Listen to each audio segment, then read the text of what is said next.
Bonjour tout le monde, cette semaine j'ai envie de regarder ce qui s'est passé en septembre sur des événements de sécurité. On avait fait ça pour le retour des vacances, ça m'avait vraiment étonné et je trouvais que c'était un petit format sympa de passer en revue pour se rendre compte qu'est-ce qui arrive dans la vraie vie pendant un mois sur le thème de la sécurité applicative. Donc, je me suis fait un petit sous-ensemble durant le mois de septembre de ce que je voyais passer dans les news que je suivais et c'est vrai que ça m'est finalement pas mal passé d'un point de vue sécurité sur le mois de septembre. On va regarder ça tout de suite. Donc là, en fait, il y avait Instagram, donc une faille permettait de prendre le contrôle du smartphone à distance. Donc ça s'appelle une RCE, Remote Code Execution. Donc en fait, ça présentait une vulnérabilité au niveau d'une image qui était interprétée d'une certaine façon, et ça pouvait lancer du code. Donc, comme c'est marqué ici, un simple morceau de code spécifique, envoyé par email ou via une messagerie, et si je l'ouvrais avec l'application Instagram, je pouvais prendre le contrôle du compte utilisateur.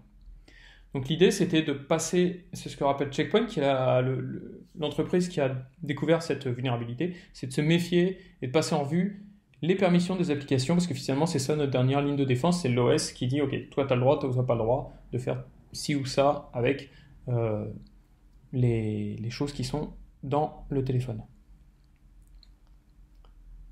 Et donc le plus important, vraiment, c'est de vérifier les permissions de vos applications et de s'assurer qu'il n'y a pas des choses qui n'ont rien à faire pour telle ou telle application. On parlait souvent des calculatrices qui demandaient l'accès à la voix ou euh, des applications de lampe torche qui demandaient l'accès à la géolocalisation. Ça n'a absolument aucun sens pour une application de lampe torche d'avoir l'accès à la géolocalisation de votre téléphone. Après, il y avait des hôpitaux US qui étaient victimes d'une grosse cyberattaque et qui ont obligé tout le staff de ressortir le papier et le crayon pour noter ce qui se passait et ainsi de suite. Donc voilà, ça peut aussi amener à ça. Donc c'était une grosse faille. De la même façon, des attaques qui ont ciblé des petites entreprises manufacturières. Donc ça faisait que elles étaient obligées de réagir rapidement, mais elles ont moins de force de réaction que des entreprises plus grosses avec des équipes de sécurité ou des gens qui suivent, des SOC et ainsi de suite. Donc voilà, pareil, donc ils disent que même voilà, il y a beaucoup de failles et d'attaques sur des entreprises de télémédecine. Donc voilà, c'est la réalité. Il y a un truc super intéressant, intéressant, enfin bref, entre guillemets, c'est Shopify a eu une fuite de données énorme qui était due en fait à 2 employés au sein de Shopify qui avaient des accès, qui ont décidé d'exfiltrer ça, je ne sais pas pourquoi, pour les vendre ou n'importe quoi. Ça rejoint un petit peu le truc de Twitter pendant les vacances. C'était revenu pour dire, voilà, c'était pas de la faute d'employés vraiment nommément, mais c'était plutôt, on était passé par les comptes des employés qui avaient des droits administrateurs pour finalement rentrer dans le système beaucoup plus simplement. Et là, c'est pareil en fait.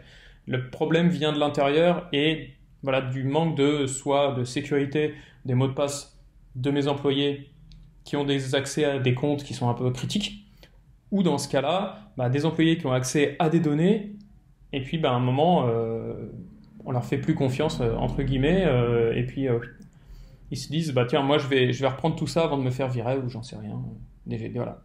Ils veulent faire du mal à l'entreprise pour une raison X ou Y. De la même façon, il y a eu des mots de passe dans une banque de détail. Donc voilà, là, quand les banques, c'est toujours des grosses cibles pour les attaquants. De la même façon, au niveau ransomware, le mois de septembre 2020 a été incroyablement gros, avec beaucoup, beaucoup, beaucoup d'attaques par ransomware, en France notamment.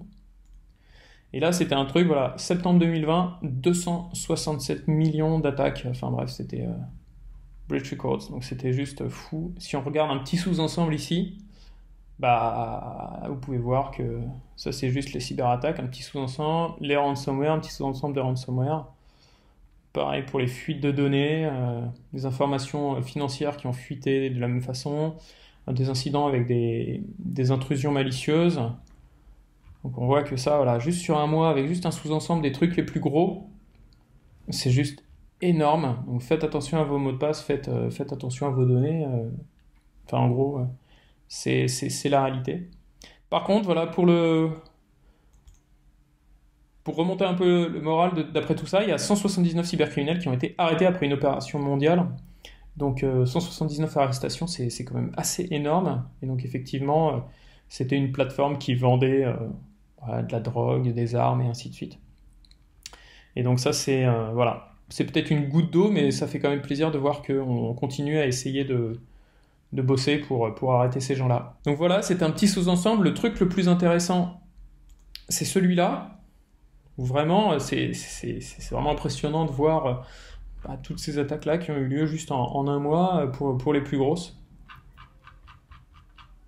Donc voilà. Bah écoutez, on se retrouve la semaine prochaine. On essaiera de parler encore d'une attaque bien spécifique. Je voudrais parler des CSRF. Donc si vous n'êtes pas abonné, faites-le. Comme ça, vous serez notifié quand ça arrivera. Allez, à la prochaine. À très bientôt. Bye bye.